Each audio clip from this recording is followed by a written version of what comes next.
control, but being debt-free overall puts you in the most control over your finances.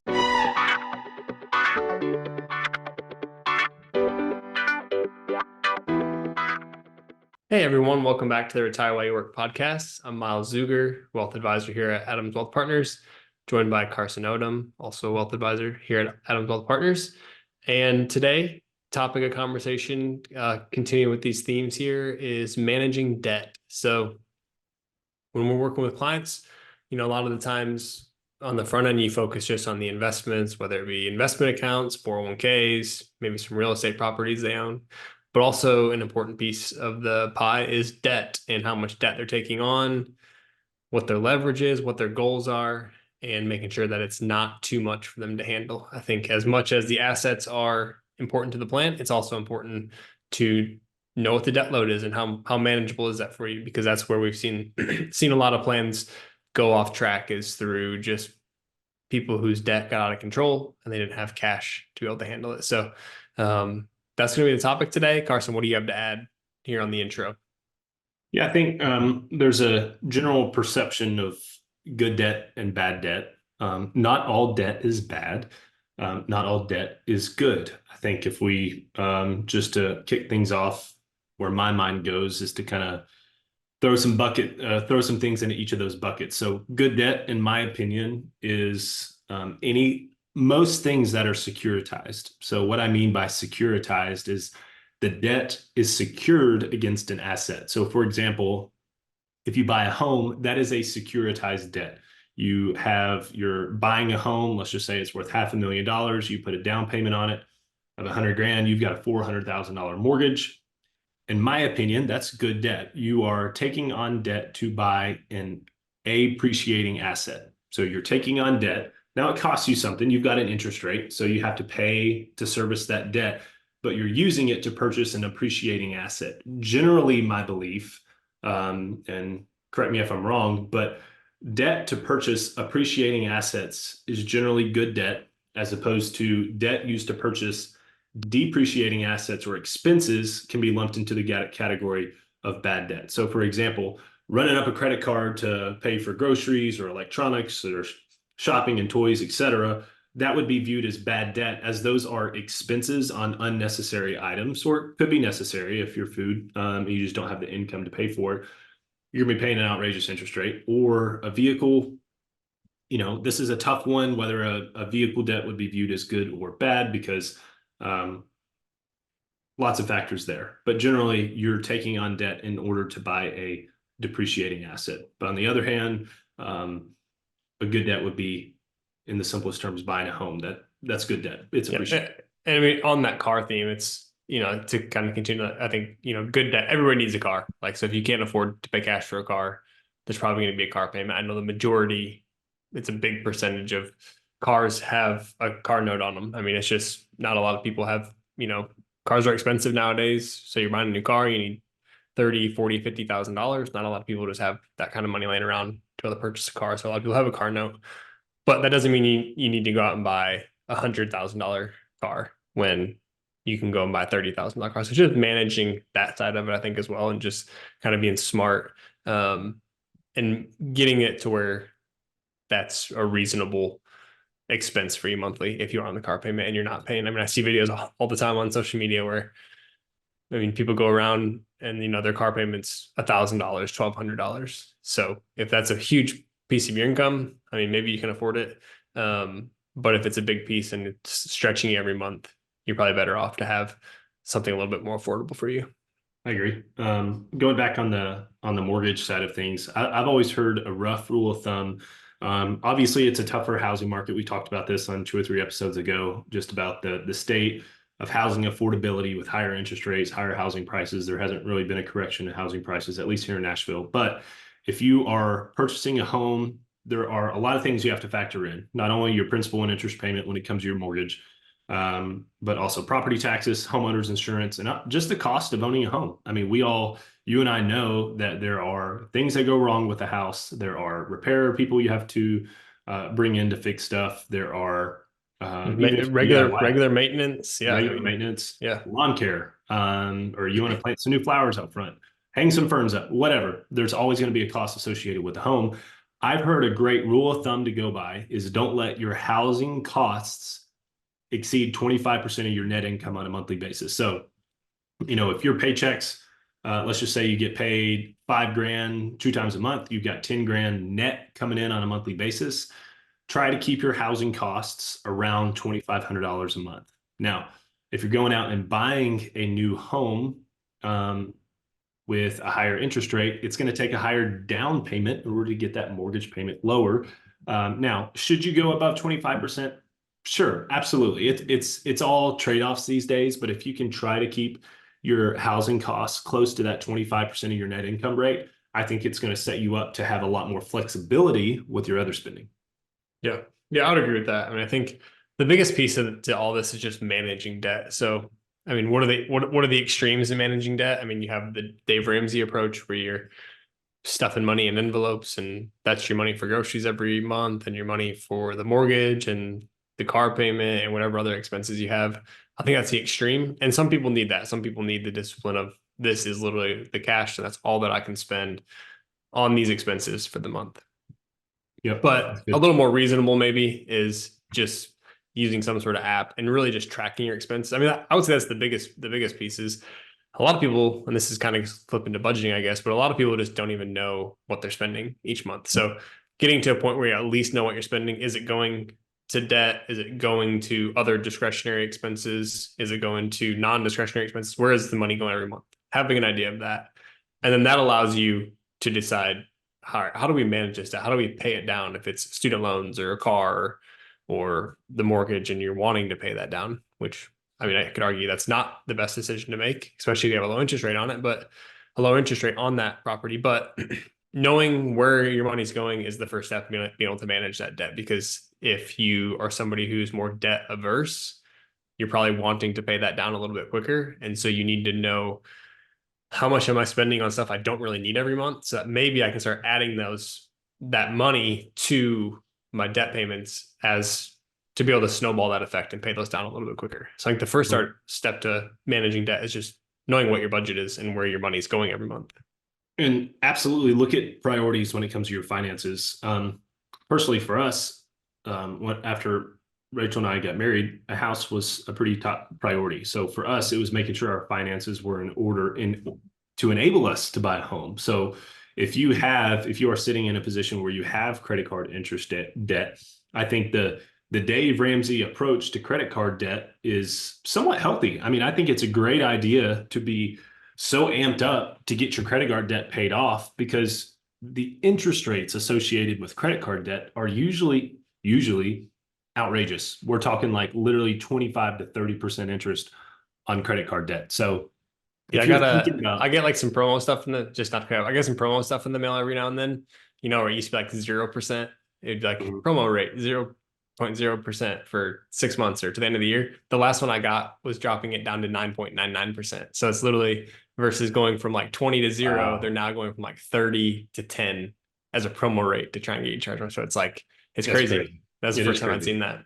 And you've got to think this is, and then back up and just think about what your interest is going towards. For a lot of people, they end up shopping or paying for a trip that they can't, or they put in a trip on a credit card that they can't pay for.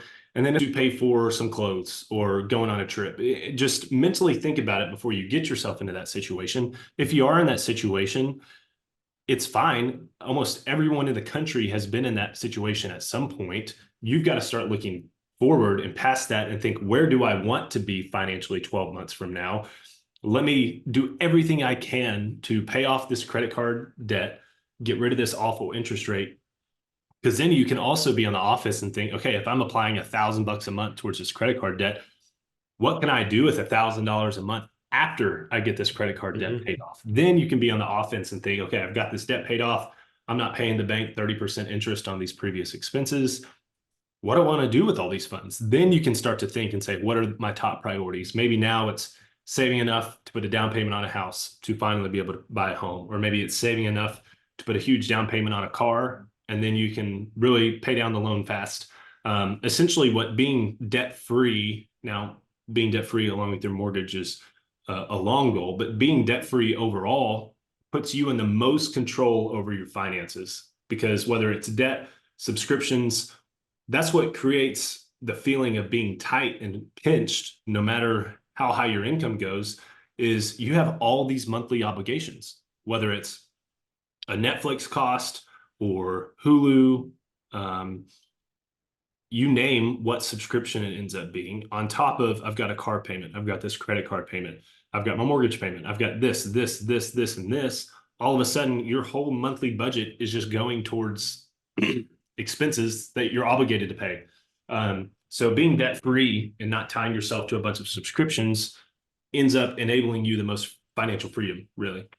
Yeah. And if you're somebody I hope this isn't us coming off as debt shaming because we're certainly not trying to do that.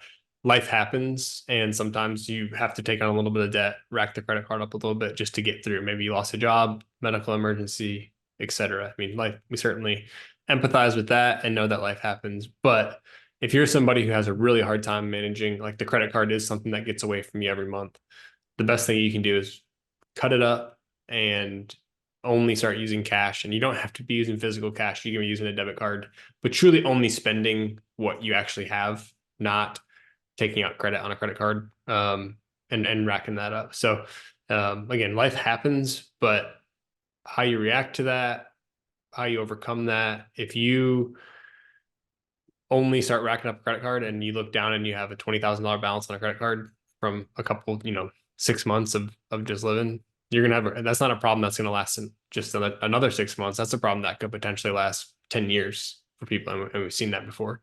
Yeah. So it's just being smart and getting help. I mean, what do you feel like? I mean, we obviously have helped people manage debt before, but what are maybe some other easy resources that come top of your mind, Carson, that if somebody is struggling, maybe they, something happened in life and they ended up with 20 or $30,000 on a credit card. How can you just even get started paying that down? Sure. I think from if you find yourself in that position, I think the Dave Ramsey philosophy when it comes to consumer debt is healthy. And so he has resources on his website, Ramsey Solutions, or of course, come to us, find a professional, just reach out and say, hey, I need some advice and just talk to someone, talk to one of us. And we're more than happy to do that just to provide some advice because there's not a perfect way to pay down debt. You could pay down higher interest or pay down the smallest balance first, whatever. It's going to get the job done. But the biggest thing is just making a plan. So if you can get a plan laid out with the help from someone who knows about finances and knows about debt management, then that's going to put you on the best foot forward.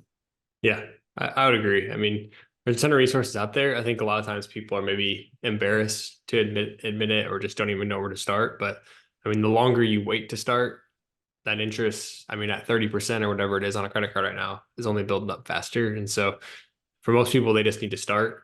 And there's a ton of resources out there. I mean, there's, a ton of like debt consolidation companies that can help you take it on for lower interest rate. I mean, they don't always make sense, but at times they do, especially when rates are as high as they are on a credit card and they're probably a little bit lower on that.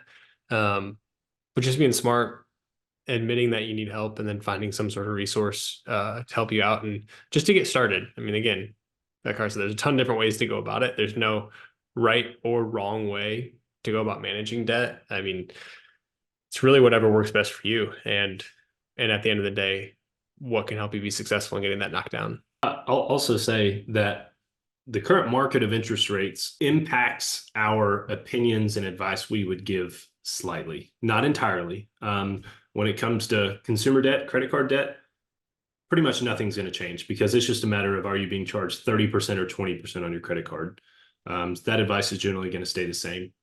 Vehicle loans, it does change because nowadays you're probably taking out a loan for anywhere from 7 to 15% for a car.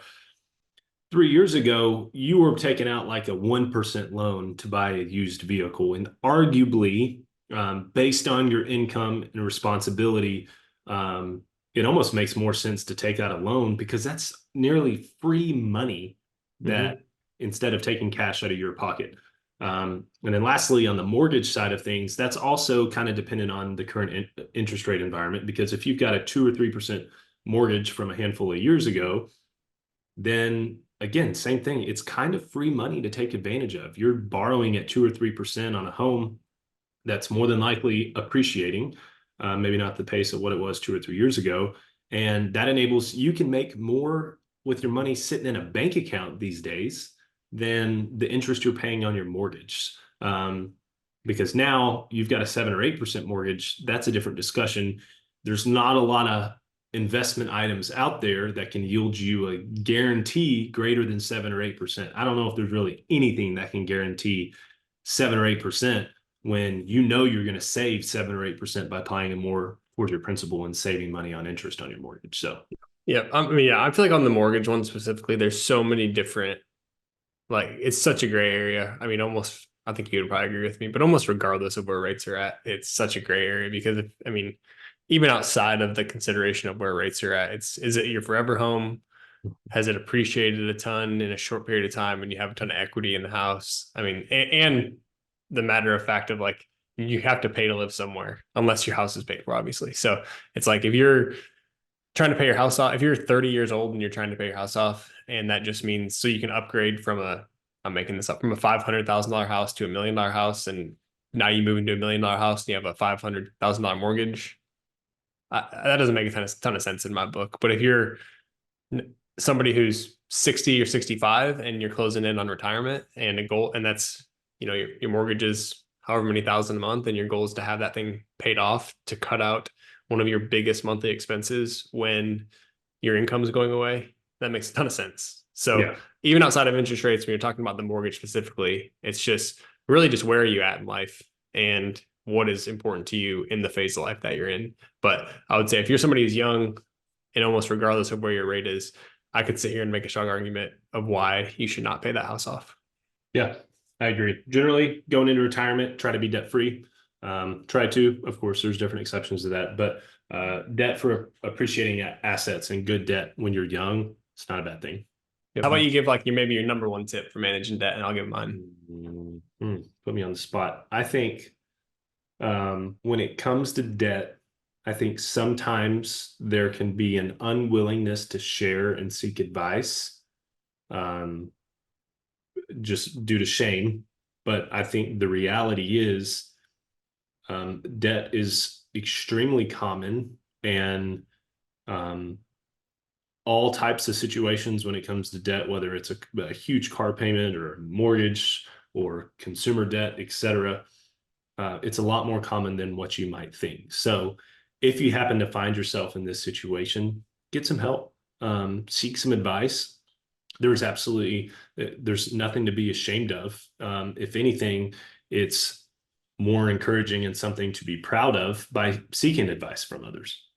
So that's my one thing. If you find yourself in a situation where you're trying to get out of a mountain of debt, seek some help from someone close to you that that knows a lot about debt management, financial planning, and can offer some advice, or come to us and we'll do it. That's good. Mine's kind of similar. I mean, it maybe involves getting help. Mine would just be to prioritize the debt. So if you're sitting here with credit cards, a student loan, a house payment, and maybe a car payment, I would just prioritize those. And the way I would do that, or I think that most of us here would prioritize that, is probably credit cards first, and then car payment, followed by student loans, and then the mortgage, and ranking them kind of in that order. So I think prioritizing so that you can get serious about knocking them out. Utilizing that snowball effect that we kind of talked about as extra income's coming in, exactly where it's going. And ideally not all of it's going towards debt. You're putting a little bit of that towards savings or investments also. That's good. Only thing I would add is be visual. Put a whiteboard or something up in your office or your home, and visually see yourself making progress towards getting that debt paid off. And it's a super encouraging thing to have by visually seeing yourself make progress towards that goal. And that goes with anything in life. Yeah. Awesome. I think that's great. Thanks for joining us today. That's going to be this week's episode of the Retire While You Work podcast. Looking forward to seeing you guys next week. See you next time.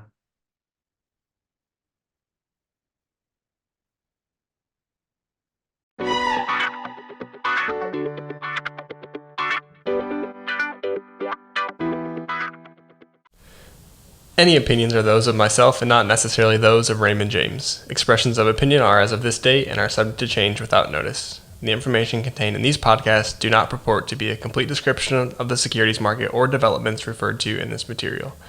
The information has been obtained from sources considered to be reliable, but we do not guarantee that the foregoing material is accurate or complete. Every investor situation is unique, and you should consider your investment goals, risk tolerance, and time horizon before making any investment. Prior to making an investment decision, please consult with your financial advisor about your individual situation. Any hypothetical examples are for illustration purposes only. Actual investor results will vary. Raymond James does not provide legal or tax services. Please discuss these matters with the appropriate professional.